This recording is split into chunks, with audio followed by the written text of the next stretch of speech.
Bonjour à tous, je suis Florent Malbranche, le cofondateur avec Jean Le Brumand assis au premier rang de Brigade. Bon, Brigade, je vais vous réexpliquer pour la 10e fois, je pense qu'on fait. On est une communauté de freelance pour les industries en tension. Aujourd'hui disponible dans 2 industries, la santé et la restauration. Concrètement, on est un pont entre des entreprises qui ont des besoins ponctuels et des personnes qui vont mettre à leur service, pour des très courtes périodes de temps, quelques heures, quelques jours, leurs compétences. Très concrètement, on permet à des hôpitaux, des cliniques, des EHPAD, des maisons de retraite, des centres d'accueil, des restaurants et des cantines de mieux fonctionner, de trouver du renfort, de faire respirer leurs équipes, de répondre à des besoins, des pics d'activité par exemple, ou à des absences. Très concrètement, on permet aussi à des milliers de talents d'exprimer différemment leurs compétences et de venir aider, accompagner ces entreprises pour leurs besoins. Sur les 18 derniers mois, nous avons permis à toutes ces personnes de générer plus de 100 millions de revenus. Nous avons reversé 100 millions d'euros de revenus à peu près 10 000 personnes sur les 18 derniers mois. 100 millions de revenus, ça fait à peu près 5 millions d'heures qui ont été travaillées par notre communauté. Mais là, je suis en train de vous faire un pitch très start-up, très financier, très croissance. Et en fait, on est aux journées Impact et Innovation. Donc il est temps de parler un petit peu d'impact. Et nous, on s'est posé notre question de l'impact, évidemment, pour ce pitch-là aujourd'hui.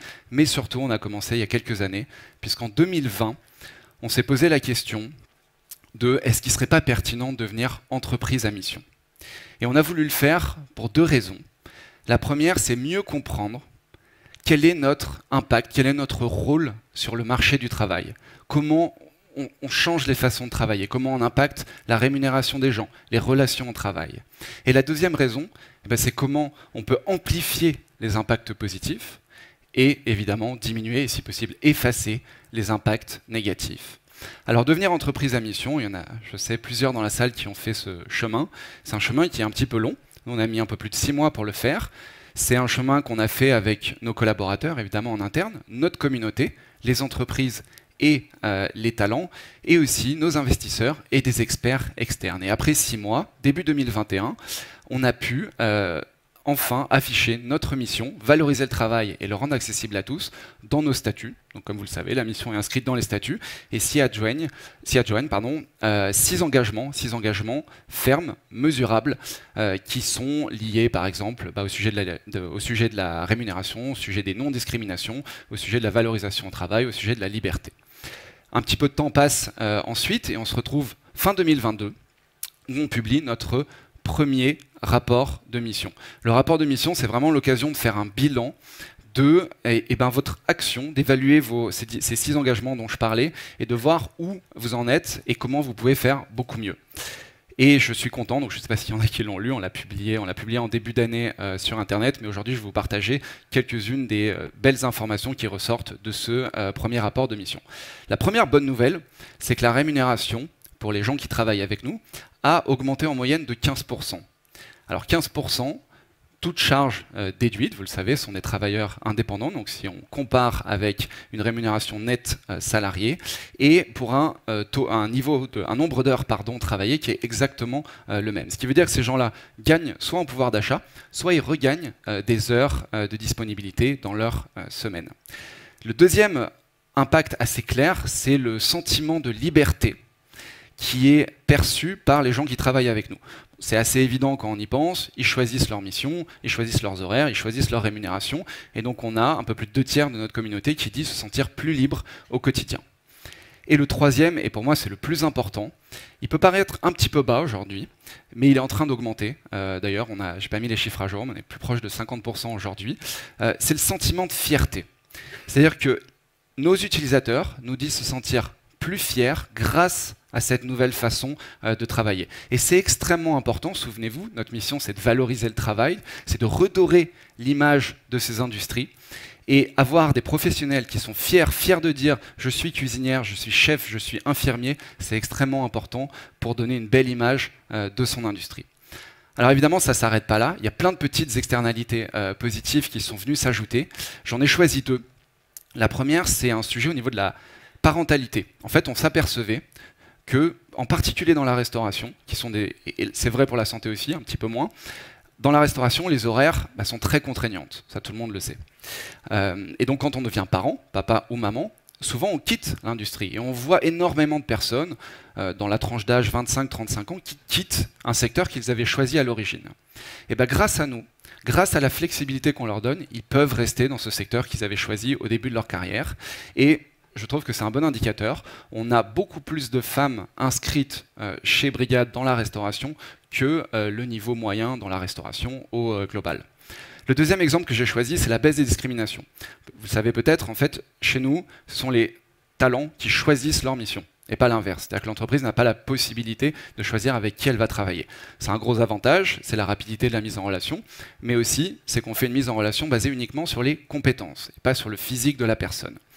Et pour illustrer ce point, je vais vous raconter l'histoire de Nawel, que j'ai rencontré en plus dans un événement qu'on organisait au Loft 50 Partners, donc c'était la bonne occasion de ressortir cette photo.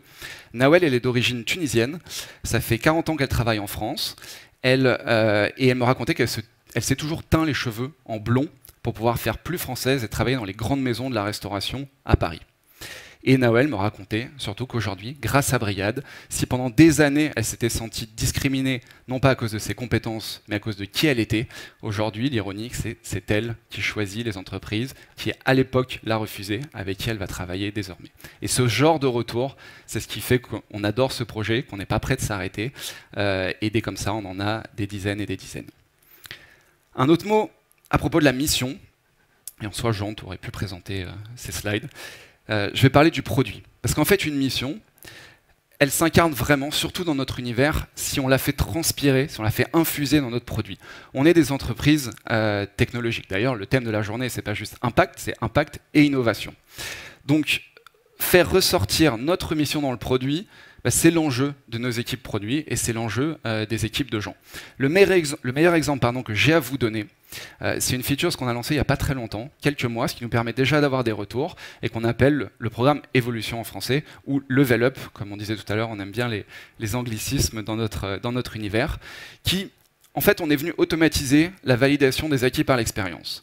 On a un algorithme qui repère les talents qui performent extrêmement bien, qui ont plein de bons retours d'établissement, et on va venir, avec évidemment leur accord, leur proposer des missions sur des métiers un peu plus qualifiés. Si ces missions sont validées, si elles se passent bien, le métier est définitivement ajouté à leur profil. Si ces missions ne se passent pas suffisamment bien, alors on va orienter ces talents potentiellement vers des formations. Ce qu'on voit, c'est après quelques mois, je crois que ça fait 6 mois qu'on a lancé, on a une rémunération sur les personnes qui sont rentrées dans le programme qui a augmenté d'à peu près 10%. Et donc c'est exactement ce qu'on essaye de faire en tant qu'entreprise à mission, c'est permettre avec nos outils technologiques de permettre à ces personnes de mieux gagner leur vie. Il y en a plein d'autres choses qui vont arriver, parce qu'on va mettre plus de missions dans notre produit.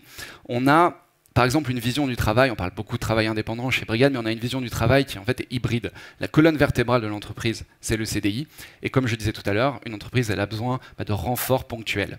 Donc aujourd'hui, Brigad s'est concentré uniquement sur le travail indépendant, mais comme vous le voyez, on teste déjà d'ailleurs des offres de CDI dans l'application, ce qui permet aux talents qui ont envie de s'engager sur le long terme de le faire et aux entreprises qui veulent recruter de le faire aussi.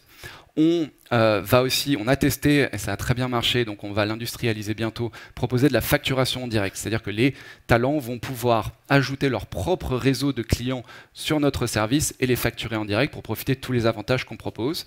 Et enfin, ça c'est un projet qui avance vite aussi et auquel je tiens beaucoup, c'est le profil public. Alors ça a l'air de rien, mais on est sur des audiences qui en fait sont pas très visibles.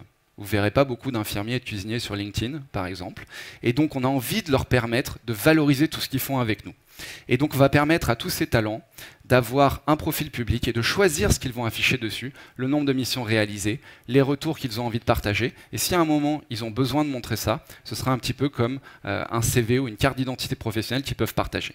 Et on va faire la même chose pour les entreprises, parce que les entreprises de ces secteurs souffrent d'un problème de marque employeur, et donc on veut leur permettre de valoriser les bons retours qu'ils obtiennent des talents qui travaillent avec eux. Et donc les entreprises auront la possibilité aussi d'avoir un profil public. Un dernier mot, en tant qu'entreprise à mission, en tant qu'entreprise qui essaie d'avoir de l'impact, c'est quelque chose sur lequel j'insiste beaucoup aujourd'hui et que je trouve assez peu de startups font, il faut échanger avec le régulateur, il faut échanger avec le législateur, pour 2 raisons. La première, c'est qu'il faut les mettre au courant de ce qu'on fait, pour s'assurer que les environnements juridiques évoluent comme il faut. Ça, c'est très important pour qu'ils aient en tête ce qui se passe sur le terrain. Et donc, par exemple, ça, c'était lundi dernier, on a accueilli la députée Astrid Panosyan-Bouvier au bureau avec des utilisateurs. On a pu lui montrer notre application, comment ça fonctionnait, ses avantages, et elle a pu échanger avec nos utilisateurs. Elle repart avec plein d'informations qui lui sont extrêmement utiles. C'est aussi important d'écouter. Écouter, ça permet pour nous de nous assurer, comme l'entreprise à mission, qu'on construit quelque chose qui va dans le sens du bien commun, et ces échanges qu'on essaye de faire de plus en plus réguliers sont extrêmement riches. En conclusion, en fait, si je devais résumer notre impact et notre mission en quelques mots, je dirais que ce qu'on construit, c'est un outil technologique qui est en train de faire passer des talents d'industrie absolument essentiels, qui malheureusement aujourd'hui sont considérés comme demandeurs d'emploi, comme, je déteste ce terme, ressources humaines. Ressources, c'est un terme qui est très négatif, je trouve très fini, alors qu'on parle d'humains. Et en fait, on est en train de les transformer en offreurs de compétences et en talents. Et c'est ça qui nous rend très fiers chez Brigade. Merci beaucoup. Alors, je vais te retenir un tout petit peu, puisque bon, la régie va pas être contente parce qu'on n'a plus de temps, mais c'est pas grave, j'ai juste te posé, t'es l'avant-dernière intervention de la journée et on voulait quand même te poser 2 petites questions. On va essayer de répondre de façon très, très courte. Merci beaucoup de nous avoir partagé cette construction de la mission au sein de l'entreprise au fur et à mesure du temps. Tu as beaucoup parlé de l'impact que ça avait sur vos utilisateurs, vos utilisatrices notamment. Et nous, on voulait se demander quel impact ça pouvait avoir aussi en interne dans notamment vos politiques de recrutement, la façon dont vous allez recruter les personnes pour votre organisation, le fait d'avoir une mission, et aussi sur l'impact que ça peut avoir sur la rétention de vos talents, parce que c'est un sujet clé pour les startups aujourd'hui dans leur développement. Donc voilà, ça nous intéressait d'en savoir un peu plus. Très bonne question. Merci, on va faire comme si on ne l'avait pas préparé en plus. Pas du tout. Ça a un impact, ça a beaucoup changé. Aujourd'hui, on a 40 on mesure le NPS de nos salariés tous les 6 mois. Et la mission revient dans 40% des commentaires qui nous sont remontés. Donc c'est sûr que c'est un élément, c'est pas le seul évidemment, mais c'est un élément très important des rétentions. Et par contre en entretien, le fait qu'on soit entreprise à mission, alors je ne fais plus passer beaucoup d'entretiens maintenant, mais 100% des entretiens que je fais passer, on me sort la mission en premier. Et d'ailleurs de toute façon, on évalue tous les candidats sur leur compréhension de la mission, sur leur attachement à la mission. On est sur un projet qui est long, l'entreprise a 8 ans maintenant. Et donc si on a des personnes en fait, qui sont là parce que ça brille, parce que c'est une start-up, parce que c'est sympa, ça ne fonctionne pas. Et donc, même dans nos recrutements, nous, on attache beaucoup d'importance à cet élément-là. Et le deuxième point que je voulais aborder avec toi, c'était on a dit tout à l'heure dans les interventions précédentes que c'était souvent plus difficile de vouloir mieux faire et de faire bien les choses, que c'était plus difficile sur pas mal d'aspects dans la start-up. Est-ce que tu peux me dire, toi, l'impact que ça a d'avoir une mission d'entreprise quand notamment tu réfléchis à ton business et aussi quand tu t'adresses à des investisseurs potentiels ou des investisseurs qui sont déjà à tes côtés? Alors, business, ça a un impact qui est extrêmement positif. Vendredi dernier, j'étais chez Happy Restauration, qui est un groupe de restauration collective dans le nord de la France, qui est dans le process pour être entreprise à mission. Et ils travaillent avec nous que parce qu'on est entreprise à mission. Voilà, c'est très clair, le CEO nous l'a dit. Ils accordent énormément d'importance à ça. C'est plus vrai chez les grands comptes que chez les petites entreprises. Et puis après, c'est un moyen de communiquer. En fait. C'est aussi un super moyen de communiquer. Et donc, ça va te permettre de se donner plus de visibilité, tout simplement. Quand on est devenu entreprise à mission, il y a eu une petite crainte du board. Il y a 2 aspects. Le premier, c'est est-ce que ça va vous prendre beaucoup de temps? Le deuxième, c'était est-ce que ça ne donne pas un côté un peu trop associatif à votre projet? Bon, on les a rassurés, on n'en savait rien, mais on les a rassurés, on leur a dit que pas du tout. Et a posteriori, absolument pas. Et d'ailleurs, dans la levée de fonds, la série B qu'on a faite en janvier, ça a été un des éléments. Ça ne fait pas tout, hein, évidemment, ils regardent tout le reste avant, mais c'est un des éléments qui fait que ça fait la différence par rapport aux autres. C'est un élément de plus. Les fonds font quand même de plus en plus attention à leur image, et avoir une entreprise comme nous qui essaye de faire les choses le mieux possible, c'est sûr que c'est un point très positif. Super, merci beaucoup. Merci Thomas.